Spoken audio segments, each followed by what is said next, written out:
Inicio al módulo de aparato respiratorio en semiología general. Vamos a hacer un breve repaso de la fisiología y la anatomía del aparato respiratorio, comenzando con el control y regulación de la frecuencia cardíaca. Ustedes saben que a nivel del tallo cerebral contamos con núcleos que van a controlar nuestro ciclo respiratorio, donde vamos a destacar el núcleo dorsal respiratorio, que se encuentra acá en el bulbo raquídeo, que es el que va a intervenir durante toda nuestra vida, la mayor parte de nuestro tiempo, que es el que rige nuestra frecuencia respiratoria automática, sin que nos demos cuenta, porque está influenciado por el sistema nervioso autónomo, es parte del sistema nervioso autónomo, así como la frecuencia cardíaca, nada más que nosotros no podemos controlar la frecuencia cardíaca con la voluntad, mientras que la frecuencia respiratoria sí la podemos controlar con la voluntad hasta cierto punto. El centro respiratorio dorsal del bulbo, les decía, es el que va a comandar en forma automática nuestra frecuencia respiratoria, generalmente la que usamos en reposo o con actividades mínimas. En ciertas situaciones de ejercicio o de gran aumento de la demanda, se puede sumar el centro respiratorio ventral para poder cumplir con las necesidades que así lo exija en esa situación el consumo metabólico de oxígeno.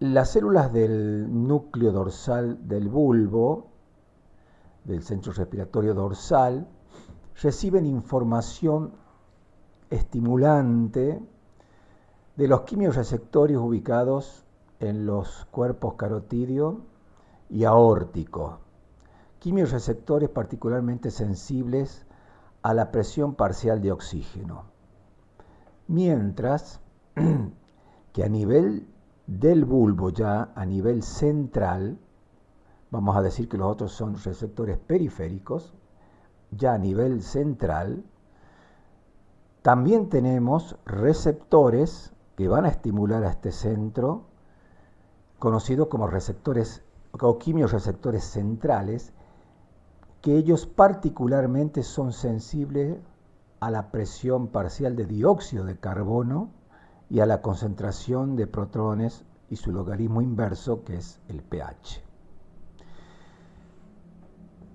Por arriba tenemos los centros neumotáxico y apnéutico, que están dedicados para ciertas situaciones y que actuarían en cierta forma como mecanismo de defensa. Ya vamos a hablar un poquito más adelante.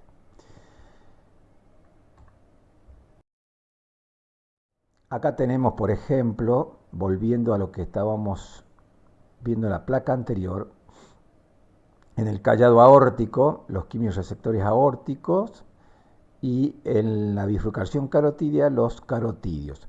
Los aórticos, a diferencia de los carotidios, los dos son quimiorreceptores muy sensibles a la presión parcial de oxígeno. La diferencia entre ellos es que estas son fibras que corresponden al 10º par, al neumogástrico, mientras que estas son fibras que corresponden al glosofaríngeo, al 9º par, ¿sí? Estos son los dos principales estímulos, ¿no?, que llevan a que nuestro centro respiratorio dorsal del bulbo emita la orden periférica de contracción de los músculos respiratorios inspiratorios, que son nuestro gran diafragma, y los músculos intercostales externos, que sirven para expandir la caja torácica, ¿sí?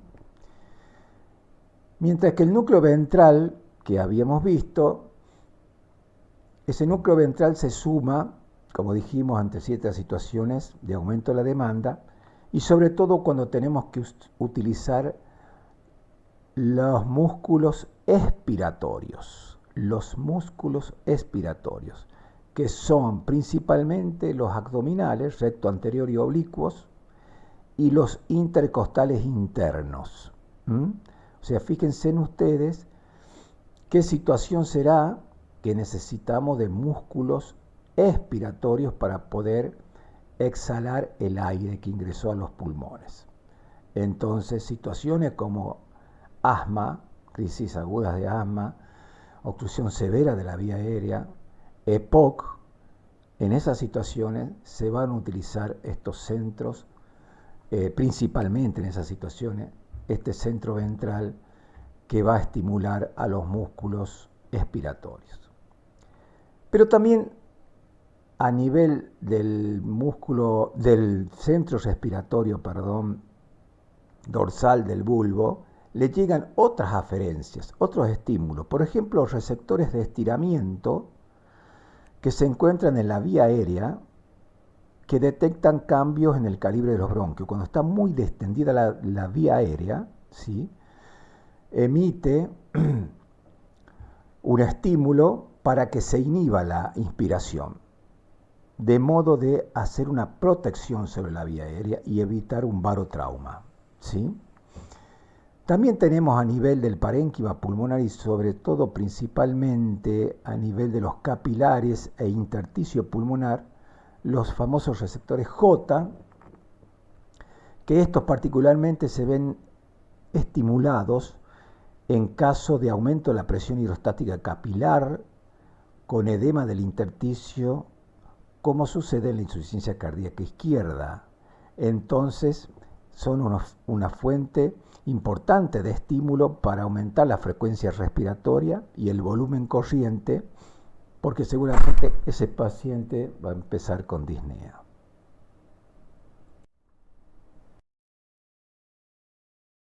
Bien, para completar y terminar con la regulación de la frecuencia respiratoria, tenemos este esquema acá, de vuelta.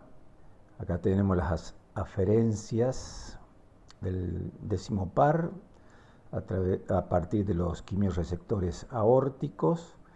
Acá los quimiorreceptores del noveno par, ubicados a nivel de la bifurcación carotidia. Y por acá, por este otro lado, la vía eferente, motora, hacia el nervio, hacia el diafragma. Acá tenemos el diafragma y obviamente los músculos intercostales externos, que son los inspiratorios.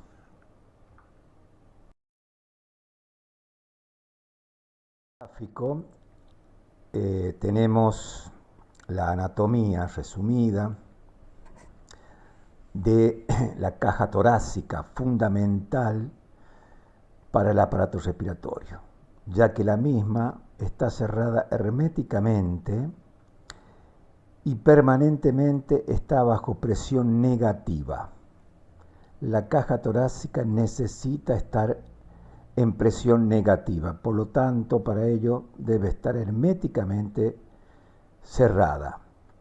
Lo contrario sucede cuando, por ejemplo, ante una herida, tenemos ingreso de aire acá, en el espacio pleural.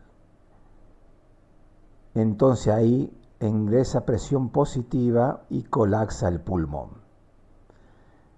También en esta imagen nos sirve para mostrar la disposición de las costillas, los músculos inspiratorios intercostales externos, el diafragma, los músculos accesorios inspiratorios como el esternocleidomastoideo, los escalenos,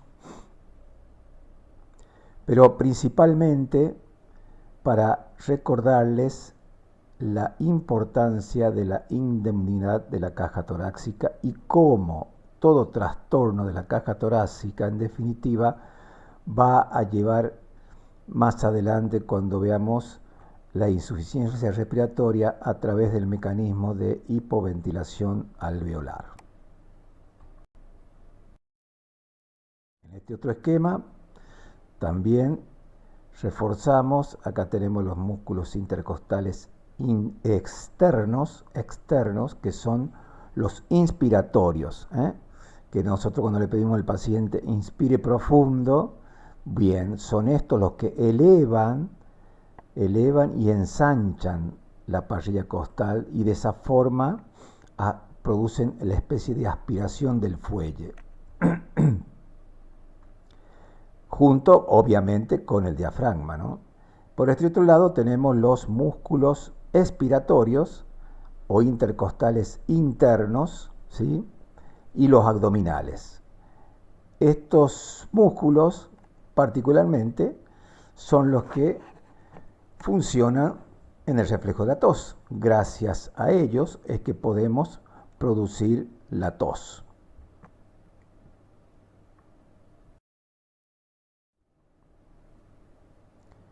Bien, otro esquema, acá tenemos la gran vía aérea y sus ramificaciones, dividiéndose en los lóbulos, luego los segmentos y así terminando en los sacos alveolares.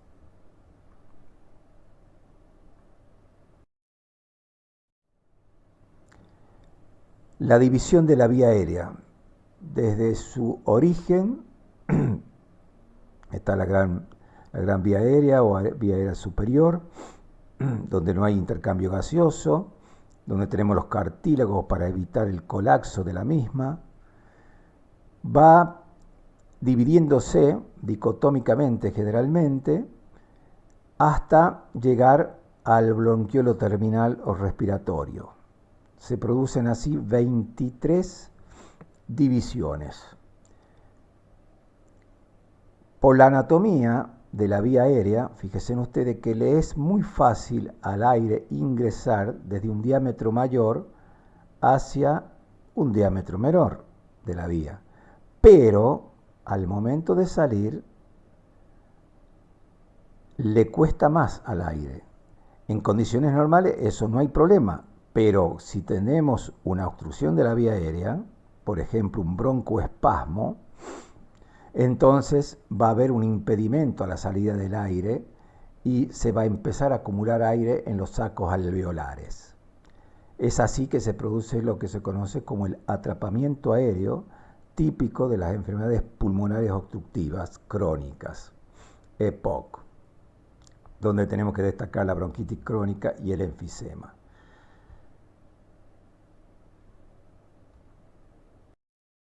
También en este esquema la división de la vía aérea hasta su porción terminal. En esta imagen ya hemos llegado al final de la vía aérea y acá ya nos encontramos dentro de lo que son los espacios alveolares, espacio, donde destacamos los tabiques alveolares, donde discurren los capilares, ramas de la arteria pulmonar, con los glóbulos rojos para producir el intercambio gaseoso. Este es un pulmón normal. Bueno, ahí se destaca un macrófago, acá tenemos otro, que justamente son células de defensa que tenemos a nivel del alveolo. En un tabaquista, por ejemplo, esto está lleno de células de detritus, alquitranes y muchas células inflamatorias. Las paredes alveolares están conformadas por sus neumocitos tipo 1, que están dedicados al intercambio gaseoso, y los neumocitos tipo 2 para producir el surfactante pulmonar.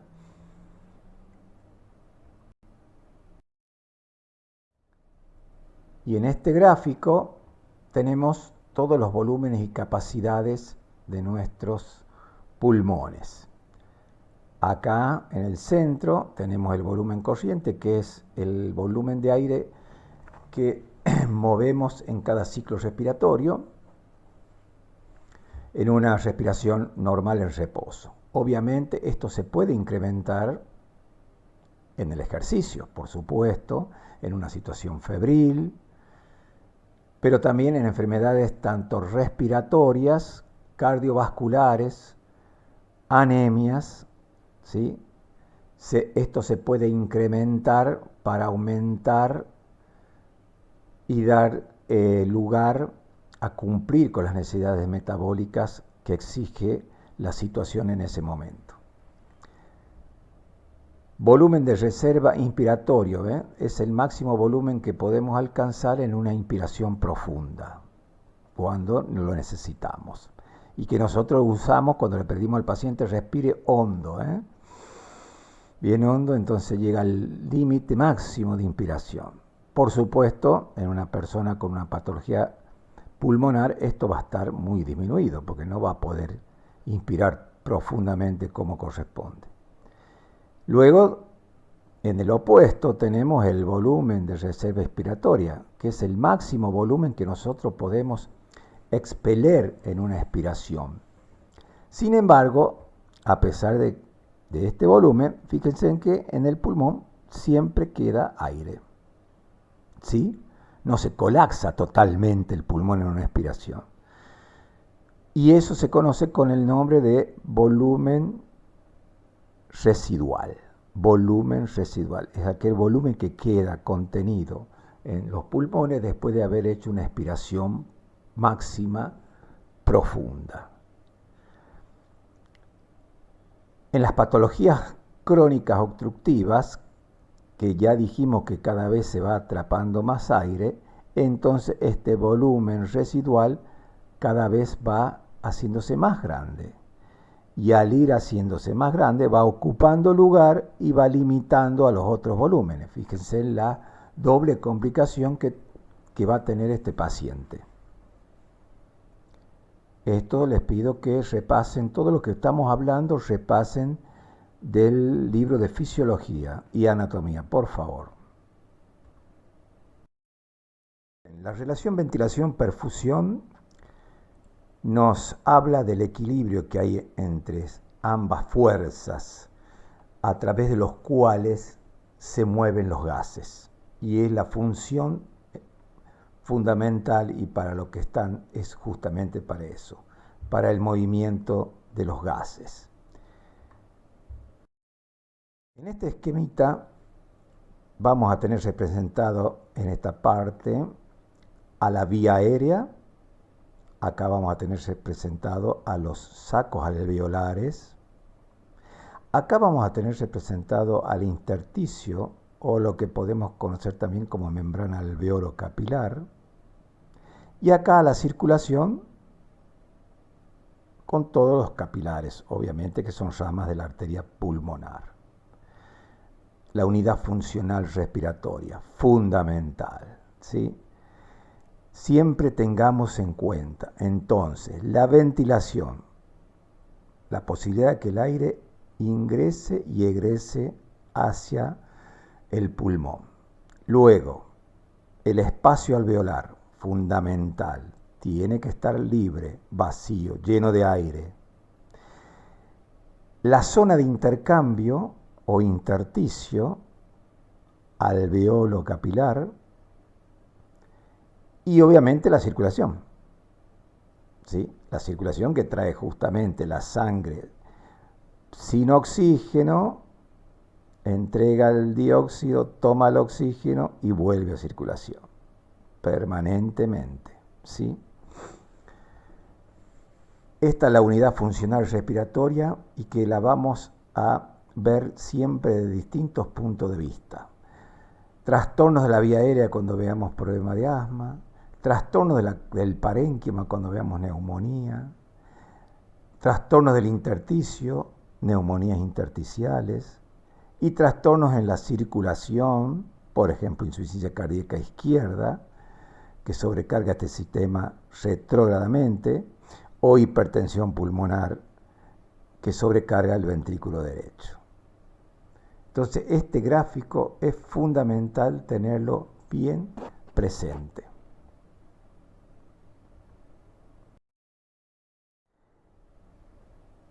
De las 24 horas del día, 18 horas o más, nosotros permanecemos en esta posición vertical. Nuestros pulmones se encuentran en esta posición, ya sea sentados o parados, caminando, trotando.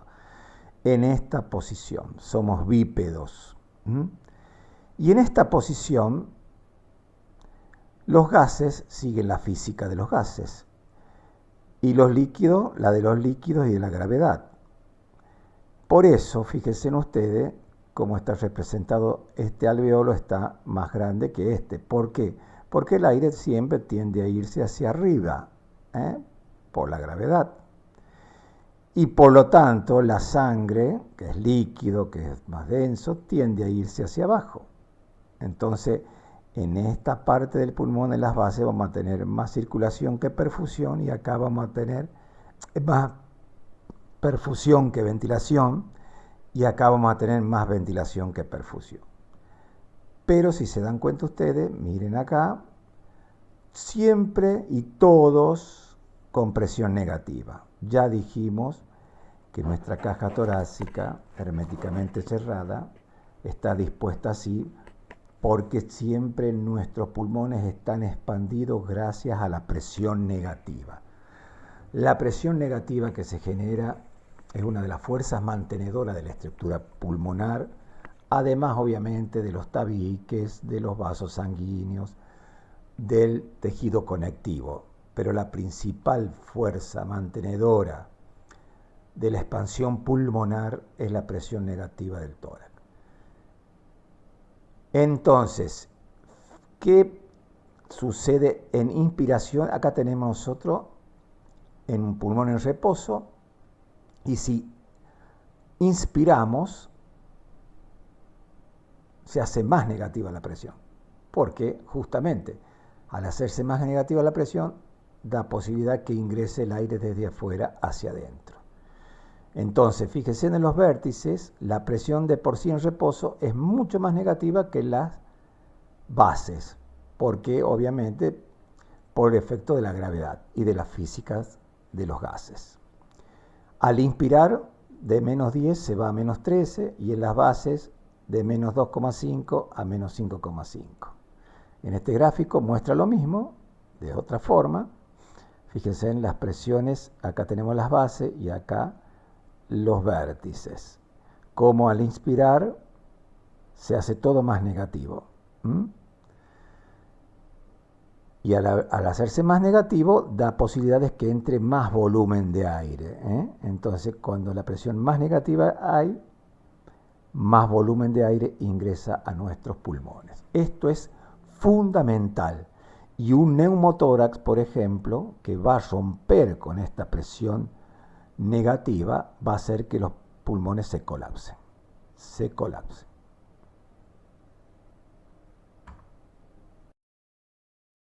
Vamos a usar este gráfico para explicar cómo se establece esta relación ventilación-perfusión. Esta es una situación normal. Tenemos la vía aérea representada acá, y acá dos áreas del pulmón. Póngale en pulmón derecho, pulmón izquierdo, o dos áreas del mismo pulmón, como quieran. Entonces, tenemos la ventilación, la vía aérea, el aire que ingresa, los espacios alveolares correspondientes a cada zona, y cada zona recibe su circulación, ¿sí? Zona A, zona B. Entonces la sangre que viene carboxygenada libera el dióxido, toma el oxígeno, y lo mismo sucede en esta área. Libera el dióxido, toma el oxígeno, y ambas se juntan todas al final para llegar a la aurícula izquierda, con sangre totalmente oxigenada. Esto es una situación normal. Relación ventilación-perfusión, ventilación-perfusión, de dos áreas diferentes entre ambos pulmones. Acá mantenemos el gráfico acá arriba, ¿sí? El normal. Y acá tenemos una situación donde ya tenemos un problema, en este caso en la ventilación. ¿Por qué? Bueno, en este ejemplo hay una obstrucción de la vía aérea, pongámosle un carcinoma broncogénico, que obviamente no va a dejar que el aire ingrese a esta área, el área correspondiente a la ventilación dada por esta vía aérea. Esta otra se mantiene normal. Entonces, ¿qué va a suceder? Toda la sangre que tenía que intercambiar gas con esta área no ventilada va a volver al torrente circulatorio sin oxigenarse. Entonces, dependiendo de la gravedad de la sangre que retorna sin oxigenarse, va a estar la clínica del paciente. Entonces acá tenemos una alteración de la relación ventilación-perfusión por déficit ventilatorio.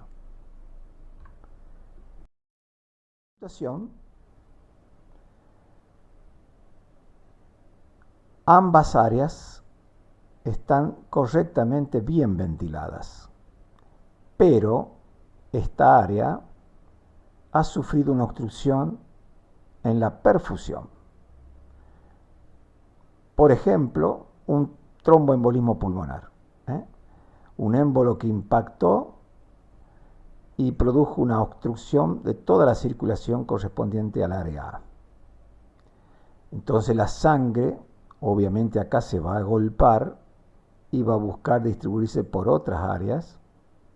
Entonces va a aumentar la cantidad de sangre para la ventilación que tiene. Se va a alterar la relación ventilación-perfusión. Va a haber mucha perfusión para un área con una ventilación determinada. Entonces no va a dar abasto y va a pasar sangre no oxigenada de vuelta a circulación, como sucedía en el ejemplo anterior. Entonces son dos ejemplos de alteración de la relación ventilación-perfusión.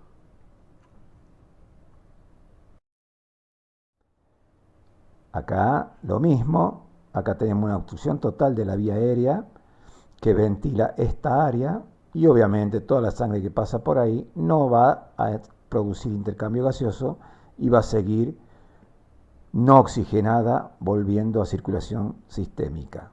Mientras que en esta área hay una obstrucción pero parcial, entonces algo de sangre sí se va a oxigenar y algo no.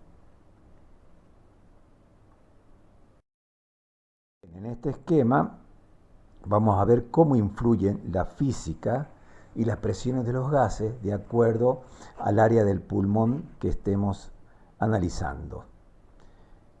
En las bases ya dijimos nosotros que por la fuerza de la gravedad se acumula más sangre, por lo tanto hay más perfusión que ventilación. Y fíjense en ustedes cómo se encontrarían los gases a ese nivel. Hay un poco más de dióxido, más de 40, el APO2 menos de 100, y el pH tiende a acidificarse, menos de 7,4, porque hay más sangre que no ha intercambiado gases todavía. En el opuesto, en los vértices, hay más ventilación que perfusión, y ahí ya, como ya se produjo mayor intercambio gaseoso, porque hay más ventilación y menos circulación, entonces fíjense ustedes, la PCO2 es menor de 40, la PO2 más de 100 y el pH tiende a alcalinizarse. Y a nivel de los campos medios tenemos esta situación estable.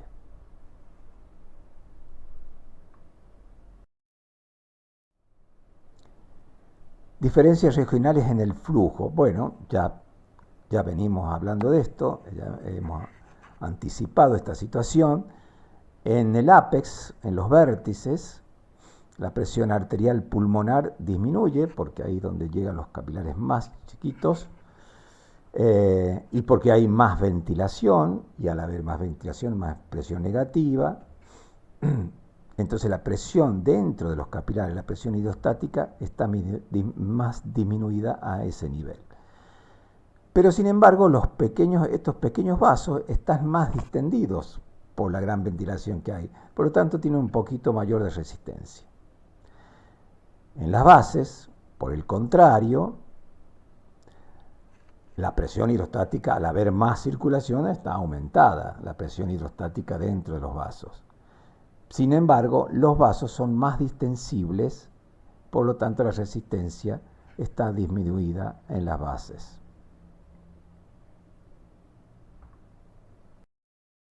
Continuando, vamos a analizar ahora la dimensión de lo que es la ventilación pulmonar.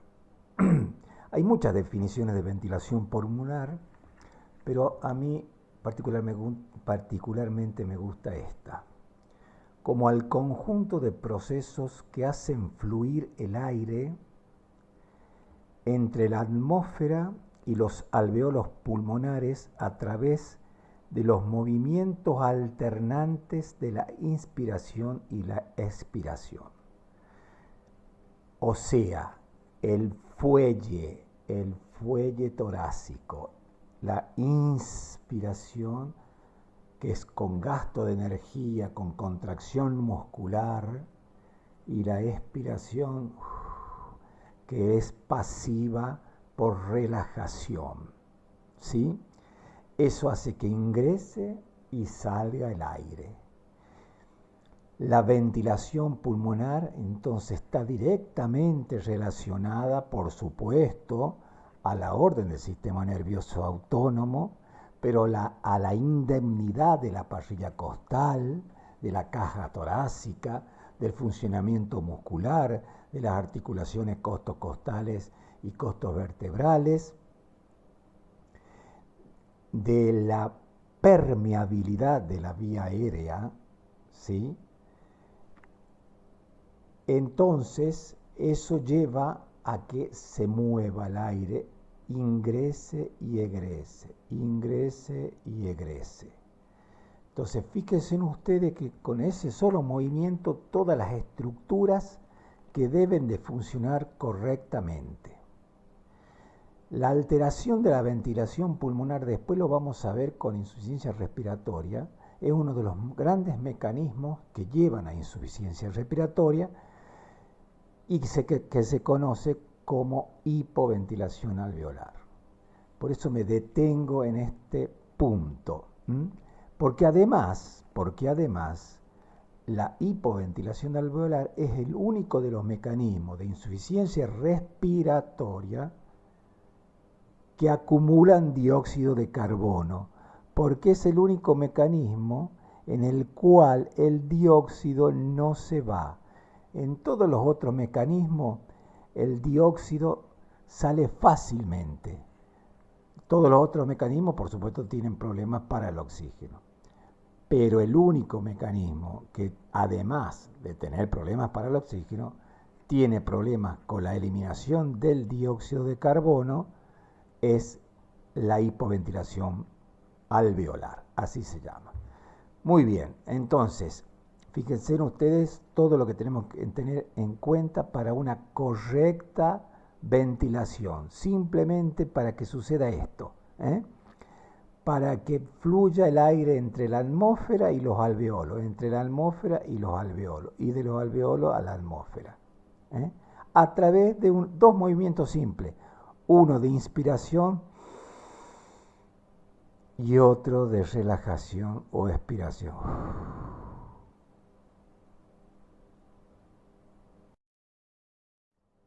¿Qué tenemos acá?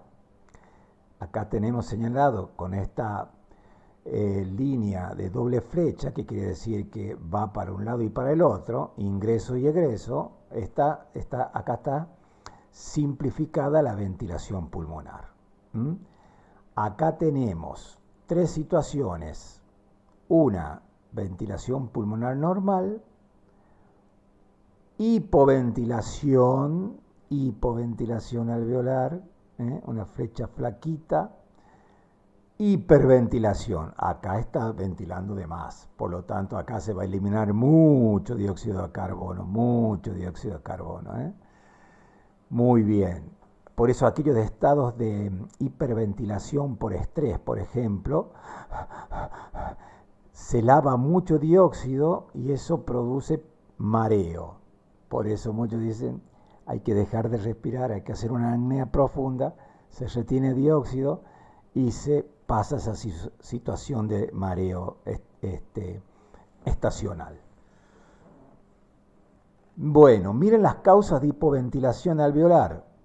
Depresión del centro respiratorio, por ejemplo, bajo anestesia general, por hipertensión endocraniana, por isquemia cerebral, todo lo que afecte a los centros respiratorios, que dan la orden para que se inspire con cierta frecuencia y con cierta amplitud de respiración.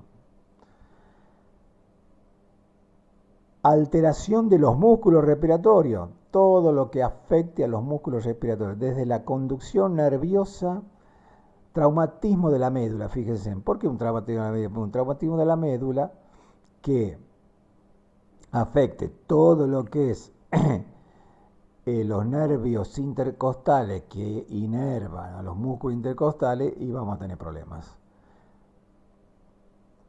¿Quiénes están ahí? Por ejemplo, la poliomielitis también, que afecta directamente a la conducción nerviosa. La miastenia gravis, que son anticuerpos que bloquean el receptor de acetilcolina en el propio músculo, diafragma, intercostales, etc.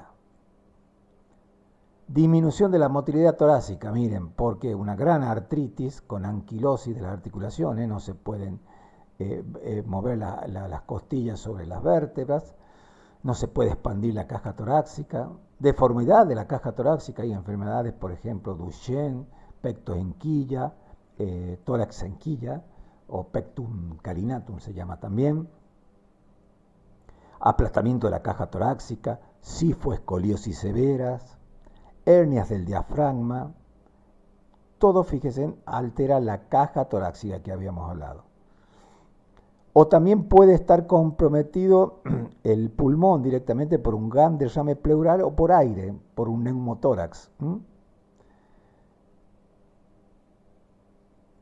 Por este otro lado, vamos a ver las causas de hiperventilación alveolar. Entonces, antes que entremos en las causas de hiperventilación, ¿qué sucede en la hipoventilación? En la hipoventilación tenemos bradipnea, disminución de la frecuencia respiratoria, y también hipopnea, no solamente disminución de la frecuencia respiratoria, sino disminución de la amplitud respiratoria. Entonces ahí disminuye el volumen corriente y disminuye la frecuencia respiratoria. En el otro opuesto tenemos la hiperventilación. Acá hay aumento de la frecuencia respiratoria y también en la mayoría de los casos hay aumento de la profundidad respiratoria. Acá se incrementan tanto la frecuencia respiratoria como la amplitud respiratoria. Causas: ansiedad, angustia, síndrome de hiperventilación, lesiones de los centros nerviosos también que producen, así como hay lesiones que producen hipoventilación, hay lesiones que producen hiperventilación. Afección de drogas sobre el sistema nervioso simpático. Miren, obviamente la epinefrina, todos los estimulantes del sistema nervioso simpático van a aumentar, así como aumenta la frecuencia cardíaca, la presión arterial, también aumenta la frecuencia respiratoria y la amplitud respiratoria.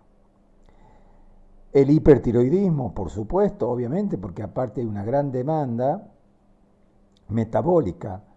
En el hipertiroidismo lo que sucede también es que los receptores del sistema simpático están muy sensibles a las hormonas tiroideas. La fiebre, la hipoxia, si falta el aire, entonces yo aumento obviamente la frecuencia respiratoria y la amplitud respiratoria.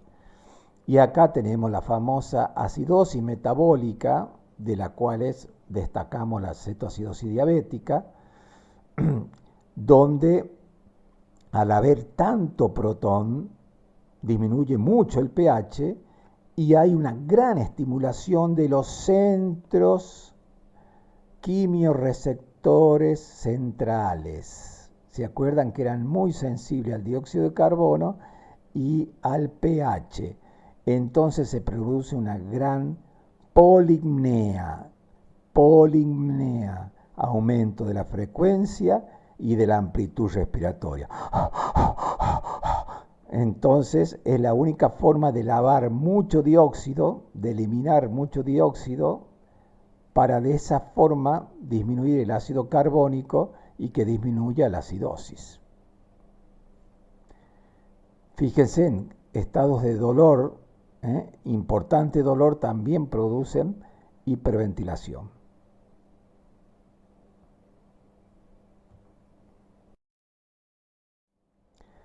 Acá entramos a otro tema muy importante también, todo es importante, la difusión. Hasta ahora venimos viendo relación ventilación-perfusión, venimos viendo ventilación pulmonar, acabamos de verlo. Ahora vamos a entrar a otro ítem que es la difusión. Vuelve este esquemita que me gusta mucho, mucho, mucho. Ventilación, espacios alveolares, perfusión, y en el medio que tenemos el intersticio, la famosa membrana alveolo intersticial o alveolo capilar, que tiene que atravesar el oxígeno, que como tiene poca difusibilidad, le cuesta más siempre. Pero en condiciones normales, por el gradiente que hay, porque hay mucho acá y hay poco acá, miren, la sangre recién viene de las venas con poco oxígeno, entonces hay un gradiente a favor para que el oxígeno pase desde los alveolos hacia la circulación y luego vuelva a la aurícula izquierda y así se vuelva a redistribuir. En cambio, el dióxido de carbono sale fácilmente. Les recuerdo, y acabamos de ver, la única situación donde el dióxido de carbono no sale es cuando hay una alteración de la ventilación pulmonar, o sea, una hipoventilación. Entonces la difusión tiene que ver con muchas situaciones propias del gas, tiene que ver con el área también, cuando esta área sea mucho más grande, esté engrosada, por ejemplo, por acúmulo de líquido acá, y este acúmulo de líquido puede estar dado por aumento de la permeabilidad de estos capilares, como sucede en el distrés respiratorio, como sucede en esta patología del COVID-19, que no, pandemia mundial en este momento. Acá se produce una vasodilatación y trasuda líquido desde la sangre hacia el intersticio. Esto se llena de líquido y es un obstáculo. Acá aumenta el espesor de la membrana que tiene que atravesar este oxígeno, ¿sí? Entonces, todo lo que engrose el intersticio va a llevar como dificultad una disminución de la oxigenación de la sangre. Y para compensar, ¿qué va a tener que suceder? Aumentar la frecuencia y la amplitud respiratoria, por un lado, que llegue más oxígeno acá adentro para que aumente el gradiente, y por otro lado, aumentar el volumen circulatorio que pasa para tratar de compensar. Y eso es lo que sucede en un paciente con insuficiencia cardíaca. Por eso está taquipneico, disneico y además taquicárdico.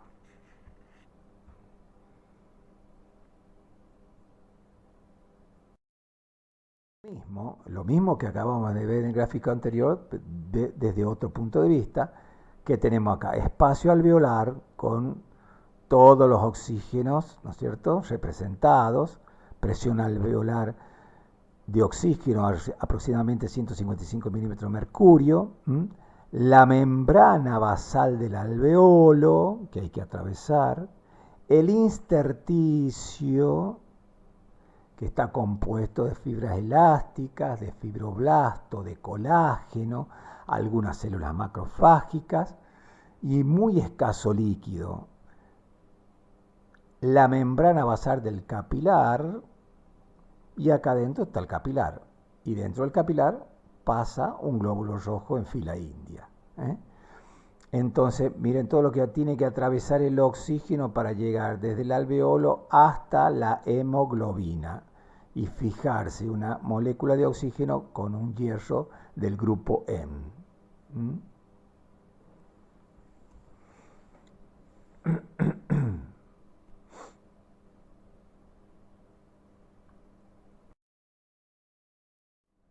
Factores que intervienen en la difusión del oxígeno. Diferencia de presión parcial del oxígeno del alveolo y el capilar. Fundamental. fundamental. Si no hay un gradiente a favor del oxígeno en los alveolos, no va a pasar nunca el oxígeno hacia los capilares. Porque la única forma de que pase el oxígeno es por gradiente de presión, no hay otra, no hay un transportador de oxígeno, ¿sí? No hay un transportador de oxígeno como sucede con otras moléculas o sustancias, no hay un transportador de oxígeno.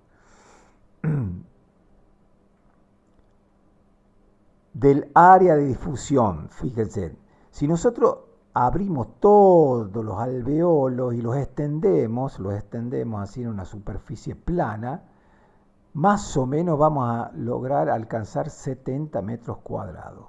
Miren lo grande que es. 70 metros cuadrados, 7 por 10 metros. Si extendemos todos los alveolos, miren la superficie de intercambio, ¿no? Pero esa superficie de intercambio se puede reducir o se puede engrosar y ya va a alterar la difusión normal del oxígeno.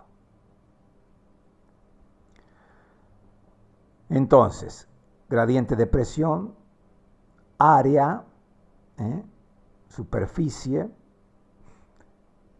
ahí está la magnitud del área y todo lo que afecta a la magnitud del área que les acabo de nombrar, el engrosamiento de la membrana, el engrosamiento de la membrana capilar, el aumento del líquido o su sustitución por fibrosis, lo que les explicaba en el slide anterior. Ahí está el exudado intraalveolar. Ni hablemos si los alveolos se llenan de líquido. Chao, ahí ya no hay oxígeno, entonces no hay gradiente.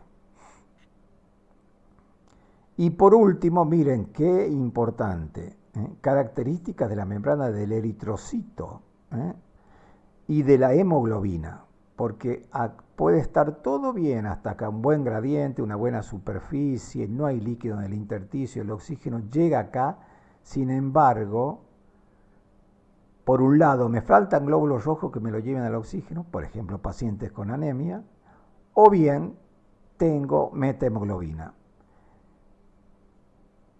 El hierro está férrico y no toma el oxígeno, por ejemplo. Entonces, todos estos son factores que intervienen en la difusión del oxígeno.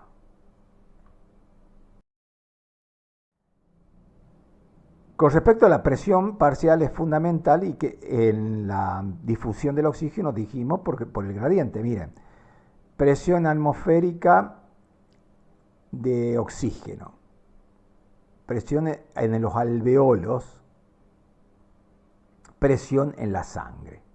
Porque no es la misma la presión alveolar que la presión arterial. Primero porque tiene que haber un gradiente, ¿no? Pero ¿por qué no llega a ser 100 la presión arterial de oxígeno? Porque dijimos que hay una pequeña porción de sangre que no se oxigena, que es la sangre proveniente de las arterias bronquiales, que son ramas de la aorta y que esas no pasan por una zona de ventilación alveolar y se mezcla con la oxigenada y luego va a la sangre.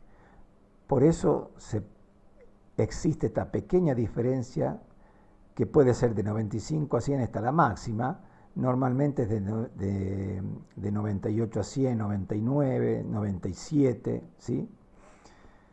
Entonces, a los tejidos llega como mínimo con 95. ¿Y cuánto tienen los tejidos? Miren, como máximo tiene 20.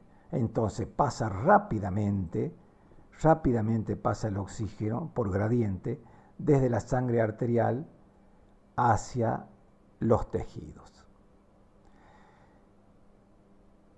Esa desoxigenación hace que quede un remanente de oxígeno en la sangre venosa que va a volver al pulmón y que representa 40 milímetros de mercurio. O sea que la sangre venosa tiene 40 milímetros de mercurio de presión arterial de oxígeno.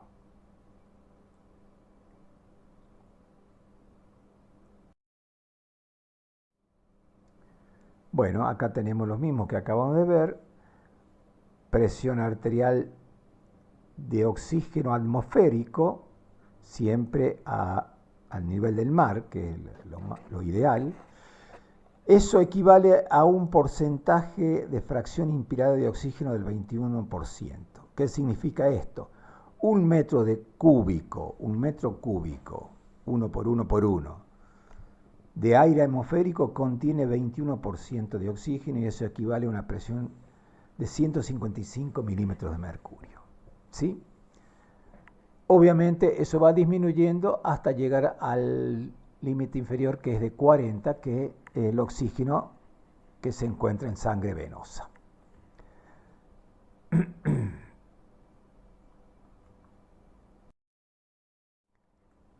Volvemos a este gráfico, aire alveolar,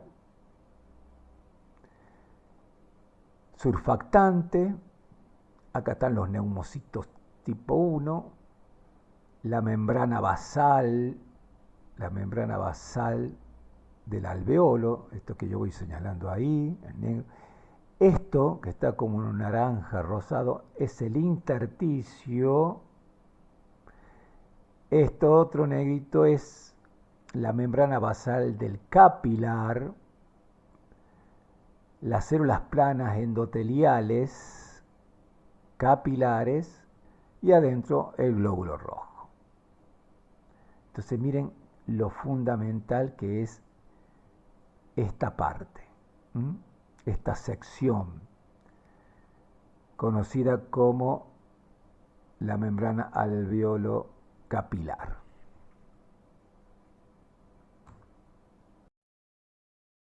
Lo mismo visto desde una microfotografía electrónica. Espacio alveolar, los tabiques que están conformados con la membrana basal, el intersticio y los capilares, como acabamos de ver en el gráfico. Se imaginan ustedes que en una neumonía esto se llena de líquido, se llena de líquido, se llena de líquido. Y si hay líquido no hay aire, y si no hay aire no hay oxígeno. Entonces, fíjense en ustedes toda la cantidad de alveolos que se inutilizan, no funcionan más. Ahí se produce una gran alteración, ventilación, perfusión. Desaparece directamente la ventilación y solo queda perfusión. Nada más.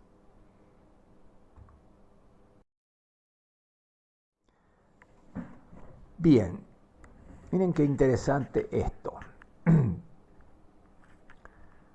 que forma parte del proceso de la difusión, que tiene que ver con el proceso de la difusión.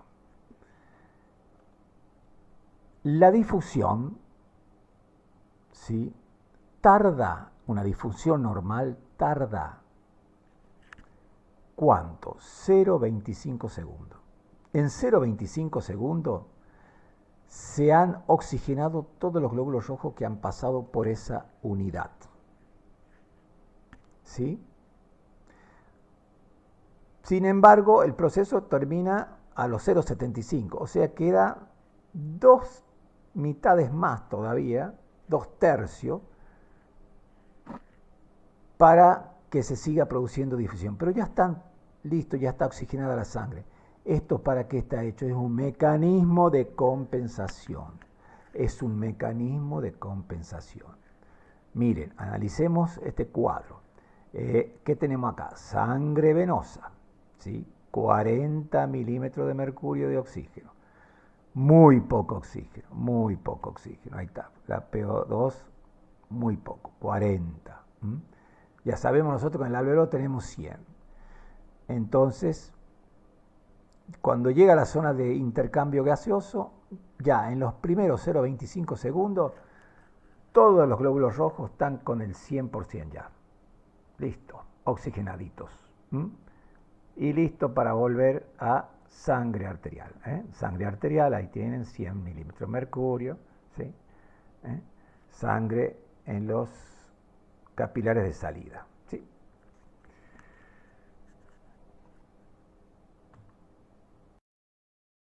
Entonces, eso que acá se repite en este cuadro, fíjense en 0,25 segundos, 0,25 segundos, en 0,25 segundos en una situación normal, en una situación normal como esta acá, ya el 100% de la sangre que ha pasado por esa área está oxigenado. Excelente, excelente.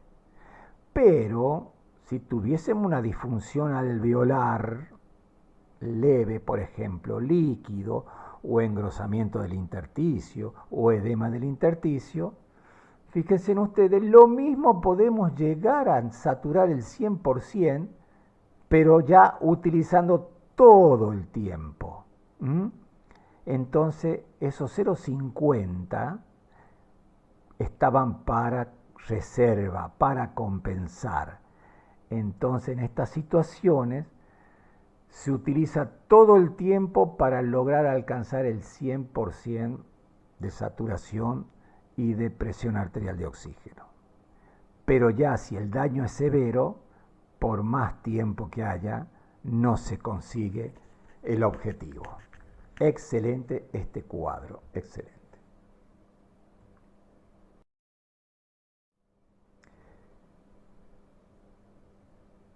Saturación de la hemoglobina, algo muy importante que lo van a usar mucho en la práctica diaria y que se toma con el aparatito ese que se le coloca en el dedo, ¿sí? Bien, ese es el famoso saturómetro y mide eso, la saturación de hemoglobina por el oxígeno. La saturación normal de la hemoglobina por el oxígeno es de 95 a 100, casi igual que la presión arterial de oxígeno. Ojo, que no es lo mismo presión arterial de oxígeno que saturación de la hemoglobina. ¿Sí? Acá tenemos, en sangre arterial, la saturación de la hemoglobina de 99 a 97, le vamos a dar un poquito más de rango, 95 a 100, en cambio la presión arterial de oxígeno de 98 a 100 milímetros de mercurio. Mientras que en vena, la presión arterial de oxígeno, la presión venosa de oxígeno es de 40 milímetros de mercurio. Y la saturación venosa es de 75%. Eso lo vamos a ver mejor ahora. La curva de disociación de la hemoglobina.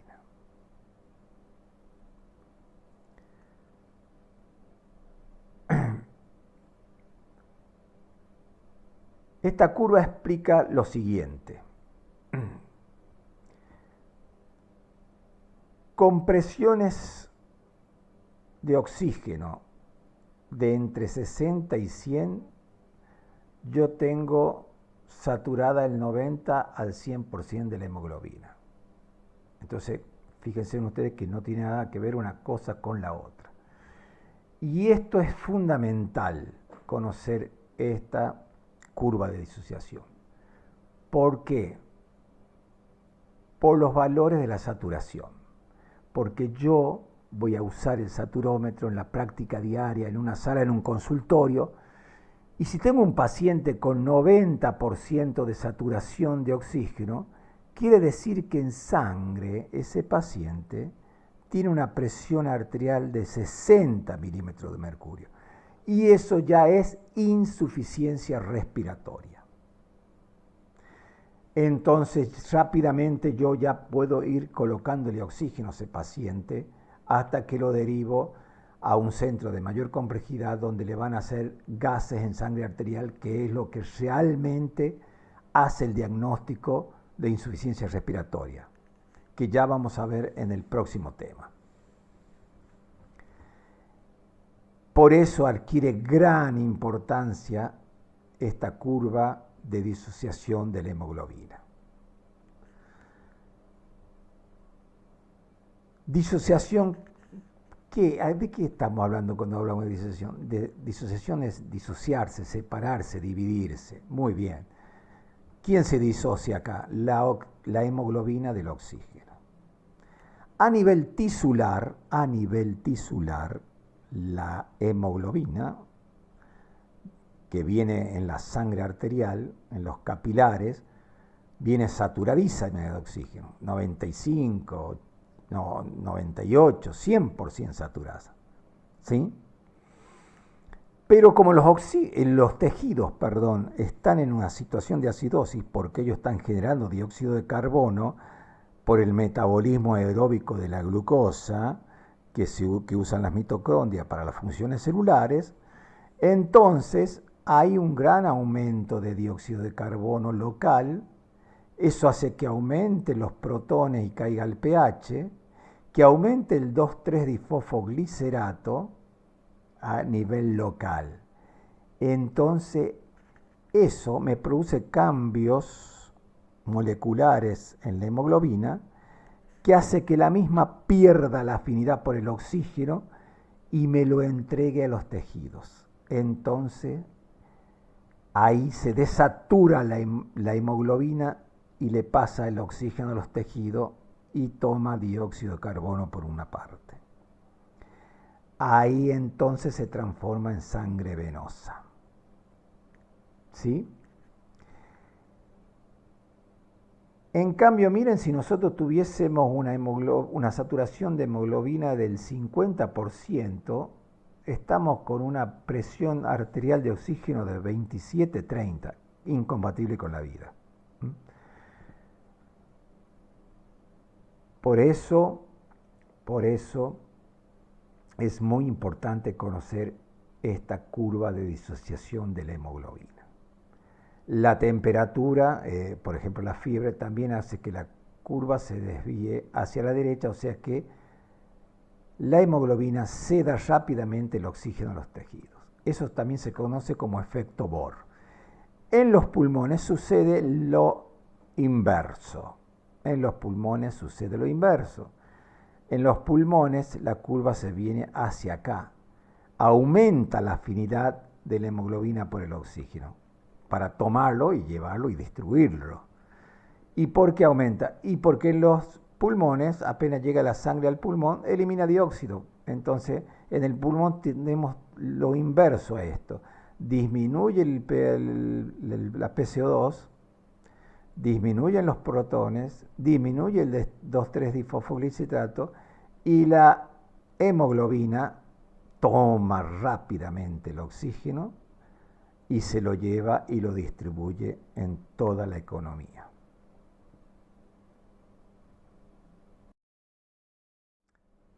Bien, acá tenemos en texto lo que estuvimos explicando recién para que a ustedes les quede y repasen, ¿sí?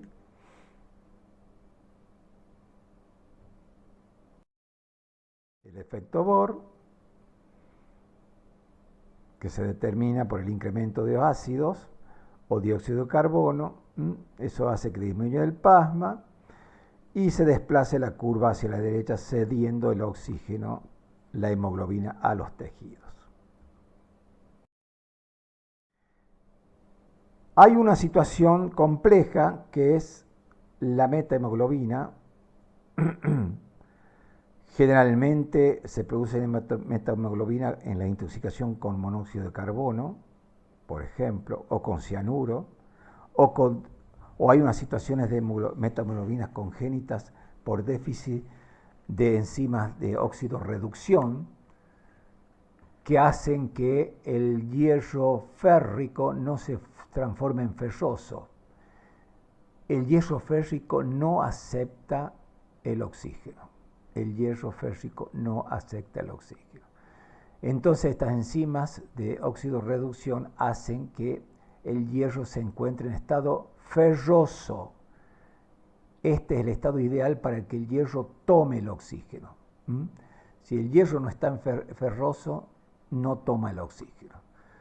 Y obviamente entonces la hemoglobina no va a tomar el oxígeno, no lo va a llevar a distribuir y vamos a tener una grave situación. Pero gracias a Dios son poco frecuentes estas situaciones, salvo la del monóxido de carbono y ahora que ya pronto va a venir el invierno con el uso de combustibles que emanan de monóxido de carbono.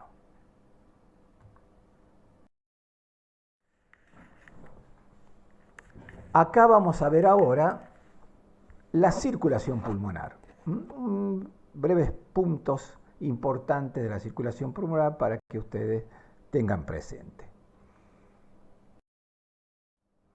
El circuito pulmonar, como ustedes saben, es un circuito especial por varias cosas, entre ellos circuito de baja presión, muy baja presión. Fíjense ustedes que el ventrículo derecho, la presión sistólica máxima en reposo en situaciones normales es de 25 milímetros de mercurio versus 120 milímetros de mercurio del ventrículo izquierdo. Pero sin embargo tiene un alto flujo. Obviamente para ser de baja presión tiene que tener baja resistencia. Por eso se dice que tiene una alta compliance vascular. Y esa baja resistencia está dada por la presión negativa del tórax. Fíjense ustedes.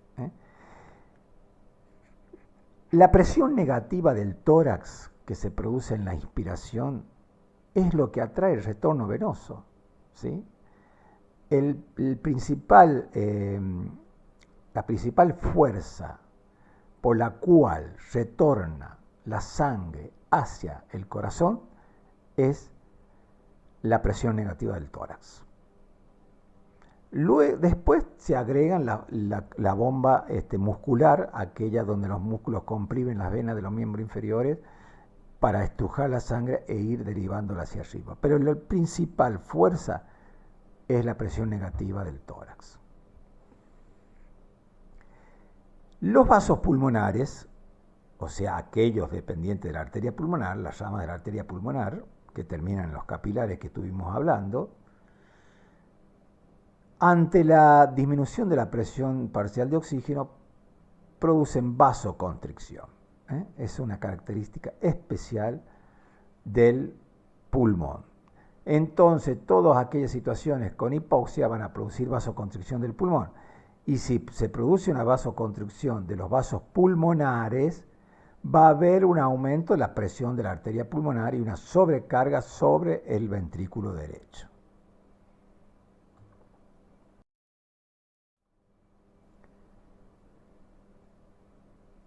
Bueno, ya estuvimos hablando que las arterias bronquiales son ramas de la aorta y que sangre que no se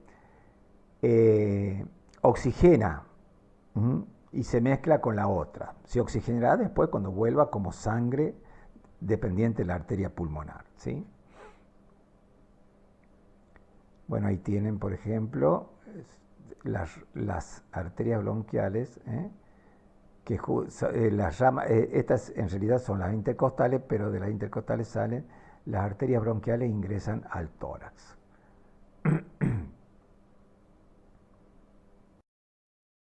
Con la circulación pulmonar, tenemos este hermoso esquema que abarca a ambos circuitos, el circuito sistémico y acá el circuito pulmonar.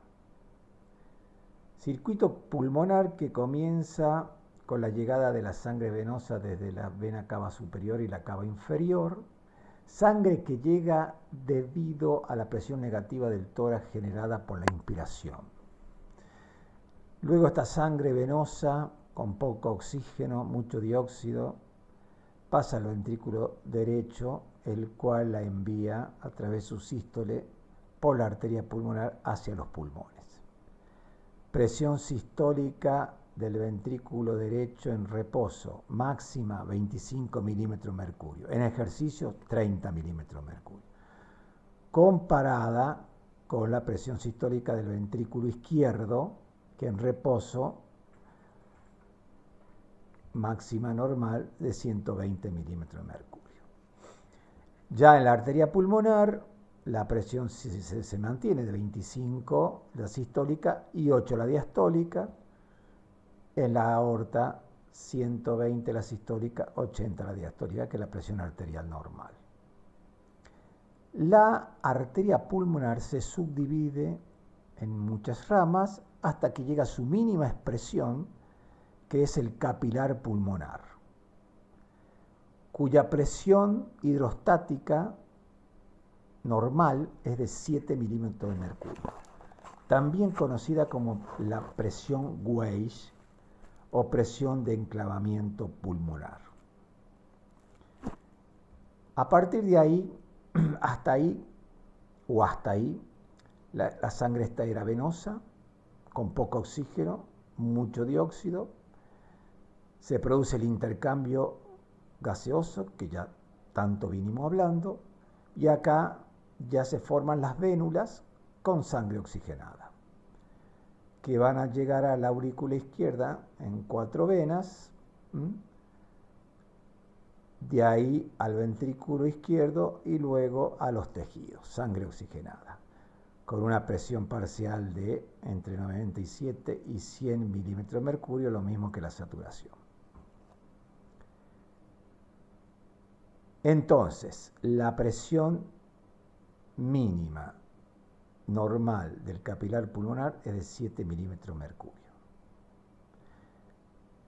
Se calcula que pasando los 12 milímetros de mercurio, fíjese en cuánto hemos aumentado, ya hay edema intersticial.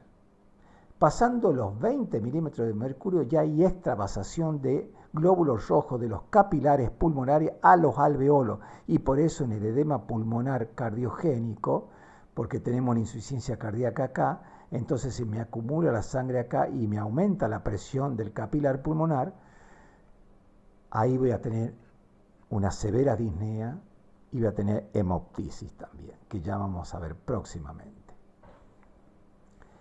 A este nivel de sección de la arteria pulmonar, la presión arterial pulmonar es de 10 milímetros de mercurio.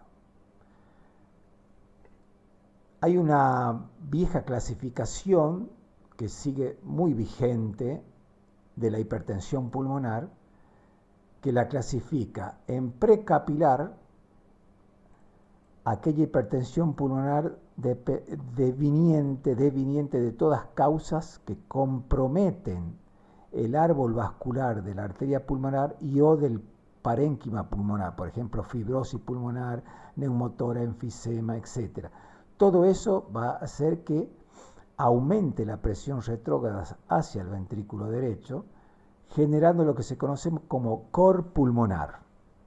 Cor pulmonar es la insuficiencia cardíaca derecha de patologías de origen pulmonar.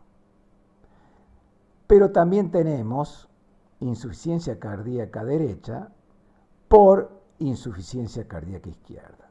O sea, la insuficiencia cardíaca izquierda va a producir una rémora retrógrada con aumento de la presión hidrostática, lo acabo de mencionar en el agudo pulmón,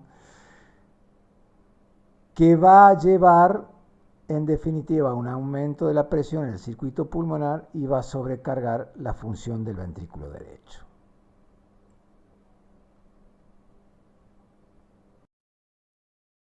Acá, como ustedes pueden ver, tenemos el ingreso de las ramas de la arteria pulmonar, la típica sangre que va a ir a hacer intercambio gaseoso, pero acá tenemos el ingreso de las arterias bronquiales.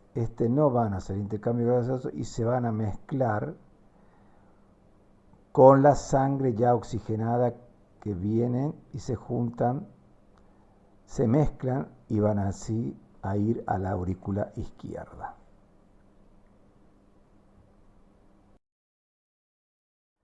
Para ir concluyendo y tener un pantallazo de todo lo que vimos en un ejemplo de patología, les presento acá lo que se conoce como síndrome de bloqueo alveolo capilar. Síndrome fisiopatológico respiratorio originado por alteración de la difusión, principalmente el problema acá.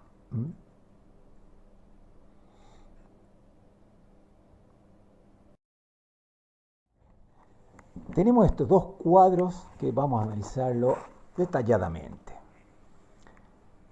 A, situación normal en reposo. B, normal en ejercicio. O sea, cualquiera de nosotros que no tenga ningún problema respiratorio, en reposo, en ejercicio. ¿Se acuerdan que vimos el tiempo que necesitaba exponerse la hemoglobina, o mejor dicho, los glóbulos rojos, para saturarse completamente de oxígeno? ¿De cuánto era? De 0,25 segundos. Bueno, acá está 0,30, ahí, ¿sí? Por lo tanto, miren todo lo que sobraba. Pero sin embargo, el tiempo total era de 0,75. Entonces, ¿cómo se grafica esto? ¿Qué tenemos acá? Ventilación, espacio alveolar, perfusión, el capilar. ¿Sí? ¿Y acá qué? Glóbulo rojo. ¿Eh? Este glóbulo rojo que representa todos los glóbulos rojos, ¿sí? Que viene negrito porque viene lleno de dióxido de carbono. Pero miren, ahí, en 30 segundos, ¿cuánto ha pasado? Ahí, al ingreso al área de intercambio, 0 segundos. ¿Qué tenemos acá? 30 segundos. En 30 segundos ya están todo oxigenado. Y le sobra todo este tiempo. Vuelve a circulación. En ejercicio, aumenta la velocidad y aumenta la cantidad de sangre que pasa por el pulmón, ¿sí? Por lo tanto, al aumentar la velocidad pasa más rápido. Entonces, fíjense en acá. Miren, qué rápido, 0,5 segundos, acá estamos en 0,5 segundos, acá estamos en 0,10 segundos, acá estamos en 0,30 segundos. ¿Mm? Entonces, en ejercicio se produce la misma capacidad de intercambio gaseoso, nada más que con una velocidad mucho mayor. Acá no sobró nada de tiempo, ¿sí? Pero ambos siguen sacando un glóbulo rojo oxigenado. Este paciente está con un bloqueo alveolo capilar moderado en este caso. En reposo este paciente, ¿qué le pasa? Mire, le cuesta. ¿Por qué? Porque tengo una alteración acá. Acá tengo la alteración. Voy a cambiar el lápiz. Voy a poner, a ver, un resaltador. Vamos a poner un resaltador acá. ¿Sí? ¿Qué tenemos? Acá tenemos el problema, ¿eh? Acá, en la membrana, en el intersticio, ahí. ¿Sí? Ahí tenemos el problema en este paciente. Acá tenemos el problema, acá. Moderado, lo vamos a poner ahora, moderado. Voy a volver a la puntero láser. Bien. Entonces, fíjense, 30 segundos y todavía siguen sin oxigenarse. ¿Por qué? Porque le cuesta al oxígeno ingresar, porque está alterada la membrana alveolo capilar. Está comprometida la difusión del oxígeno. Pero, sin embargo, tomándose todo el tiempo que tiene, los 75 segundos, los 0,75 segundos, logra sacar en reposo un glóbulo rojo oxigenado. Entonces este paciente en reposo no va a tener síntomas. Muy bien. Pero ¿qué pasa si ese paciente lo pongo a caminar? O lo pongo que me suba una escalera. Ahí va a aumentar la velocidad de flujo, ya sabemos nosotros cómo sucedía en la situación normal. Y al aumentar la velocidad, miren, 30 segundos, no hay tiempo, pasó rápido.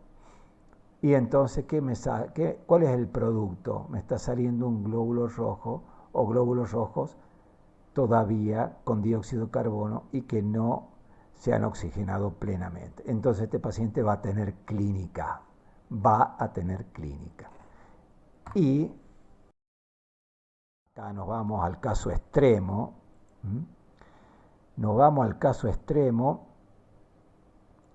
Y este pacientito ya tiene muy alterada la membrana alveolo capilar, muy alterada. Por eso lo pongo con rojo, feo, muy alterado. La membrana alveolo capilar, entonces acá el oxígeno no va a pasar casi nada. Feo. Vamos a volver al láser. En una situación normal, ¿ven? Acá están los 30 segundos, no pasa nada. Se consumió todos los 0,75 segundos y la mayoría de los glóbulos rojos sale sin oxigenarse. Y eso es que está en reposo. Este paciente tiene disnea en reposo y tiene cianosis acá. ¿Sí? En esta situación. Ni hablemos si lo ponemos a hacer ejercicio. En ejercicio, acuérdense que no tengo 0,75 segundos, me quedan 0,30 segundos solamente. ¿Qué pasó? Ningún casi glóbulo rojo con oxígeno. Entonces este paciente francamente cianótico con una disnea grado 4 en reposo. Entonces, ¿cuál sería una solución en estos casos? Aumentar la presión alveolar de oxígeno. ¿Con qué? Con presión positiva al final de la inspiración, con mascarilla a presión con respirador o con oxígeno a alto flujo.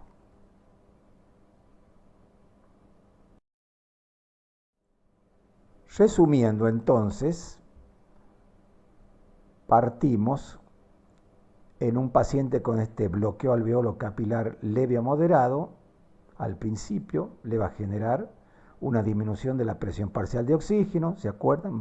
Eso van a estimular los quimiorreceptores sensibles a la presión arterial de oxígeno ubicado en los cuerpos carotídeos y aórticos, que van a estimular el centro respiratorio. Y el centro respiratorio va a ¿qué? A aumentar la frecuencia respiratoria y la inspiración. Entonces vamos a tener el paciente con trastorno ventilatorio con disnea. En ese momento, entonces, ese aumento de la frecuencia respiratoria y el aumento de la amplitud respiratoria va a producir una hiperventilación, por eso va a llevar a una eliminación de dióxido de carbono. En esta situación vamos a tener una insuficiencia respiratoria hipóxica, hipocápnica. Pero si la situación se sigue agravando, ya no solamente no va a ingresar el oxígeno, sino que aparte no va a salir el dióxido de carbono. Y ahí se va a establecer una insuficiencia respiratoria conocida también como tipo 2 o hipoxémica hipercápnica.